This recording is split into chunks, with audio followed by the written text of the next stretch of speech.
देखिए, बुलडोजर के चलते मैडम भारत के लोग सवाल पूछना भूल गए और भारत की जनता आजकल इतनी भूखी है कि खाने को धोखा भी खा लेती है। ठुकरा के मेरा प्यार मेरा इंतकाम देखेगी, मतलब वोट है तो नोट है और वोट नहीं तो नोट नहीं। में 20 करोड़ नौकरी, उन नौकरियों का क्या हुआ, उन वादे का क्या हुआ? मैं बस उन्हें यही कह पाती हूँ कि पत्ते तो झड़ते हैं उठाता है कोई कोई, वादे तो सभी करते हैं निभाता है कोई कोई।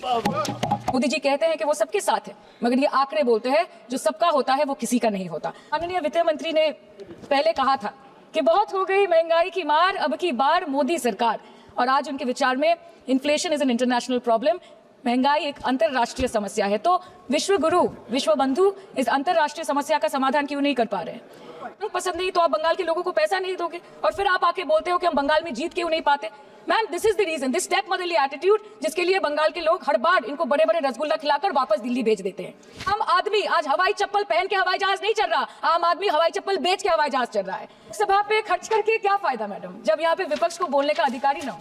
लोकसभा के लिए भी तो ग्रांट मांगा है ना मैम। और अभी सर बोल रहे थे कि बेटी बचाओ बेटी पढ़ाओ, तो 10 साल पहले मोदी जी ने लॉन्च किया था, लेकिन उसके 80% पैसे सिर्फ पब्लिसिटी और मार्केटिंग और एडवर्टाइजमेंट में खर्च कर दिए। आप बुलडोजर के चलते मैडम भारत के लोग सवाल पूछना भूल गए और भारत की जनता आजकल इतनी भूखी है कि खाने को धोखा भी खा लेती है।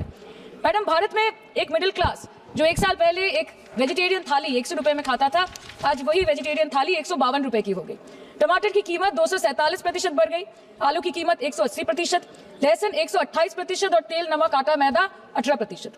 पहले आम आदमी पॉकेट में पैसा लेके बाजार जाता था और थैली भरकर सामान लाता था, लेकिन अमृतकाल में आदमी थैली भरकर पैसा लेके जाता है और पॉकेट में आलू टमाटर प्याज लेके घर वापस आता है। सर, माननीय वित्त मंत्री ने पहले कहा था कि बहुत हो गई महंगाई की मार, अब की बार मोदी सरकार। और आज उनके विचार में inflation is an international problem, महंगाई एक अंतरराष्ट्रीय समस्या है। तो विश्व गुरु विश्व बंधु इस अंतरराष्ट्रीय समस्या का समाधान क्यों नहीं कर पा रहे हैं?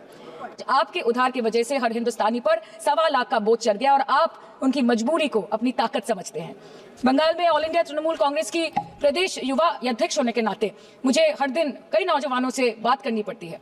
वो मुझे ये पूछते हैं कि मोदी जी ने हर साल 2 करोड़ नौकरी का वादा किया था, अर्थात 10 साल में 20 करोड़ नौकरी, उन नौकरियों का क्या हुआ, उन वादे का क्या हुआ? मैं बस उन्हें यही कह पाती हूँ कि पत्ते तो झड़ते हैं उठाता है कोई कोई, वादे तो सभी करते हैं निभाता है कोई कोई। प्रधानमंत्री जी बोलते हैं सबका साथ सबका विकास सबका विश्वास। अगर ऐसा ही है तो भारत के लोग आज देश छोड़ के क्यों जा रहे हैं? 2018 से लेके 2023 के बीच 6,70,000 भारतीय ने अपनी नागरिकता त्याग दी। सिर्फ 2022 में ये संख्या करीबन 2,25,000 की थी। In 2022 alone, 7,500 high net worth individuals with a net worth of more than 8.3 crore or more left India. नवंबर 2022 से सितंबर 2023 सिर्फ 10 महीने में 96,917 Indians were arrested attempting to cross the United States illegally. Modi ji कहते हैं कि वो सबके साथ है, मगर ये आंकड़े बोलते हैं जो सबका होता है वो किसी का नहीं होता। और बंगाल के साथ तो कुछ अलग ही रिश्ता है इनका। The relationship is that of quid pro को, ठुकरा के मेरा प्यार मेरा इंतकाम देखेगी, मतलब वोट है तो नोट है और वोट नहीं तो नोट नहीं। As per the available reports as on 19 जुलाई, rupees 1.23 lakh crore is already due from the government of West Bengal against flagship programs like Manrega, PM Awas Yojana, Gram Sadak Yojana, National Health Mission, Central Food Subsidy. Further, 40,806 crore is projected dues against these schemes, bringing the total amount to a staggering 1.71 lakh crore. Madam, health care की schemes में सिर्फ fund हमको दिया नहीं जाता क्योंकि colour coding match नहीं करता है। सो आप सबका साथ सबका विकास जो बोलते हैं, is it hinging on colour coding? आपको रंग पसंद नहीं तो आप बंगाल के लोगों को पैसा नहीं दोगे और फिर आप आके बोलते हो कि हम बंगाल में जीत क्यों नहीं पाते। Ma'am, this is the reason, this step motherly attitude, जिसके लिए बंगाल के लोग हर बार इनको बड़े बड़े रसगुल्ला खिलाकर वापस दिल्ली भेज देते हैं। फार्मास्यूटिकल्स की सर आजीकर पे बात ना बोले, आपकी सीबीआई पे अभी तक कुछ बोल नहीं पाए। हम लोगों ने जो हमारी पुलिस ने जो बोला था, that's still sticking to that. So उसके बारे में मत बात करें, ठीक है? आप उत्तर प्रदेश के बारे में बात करें ना सर।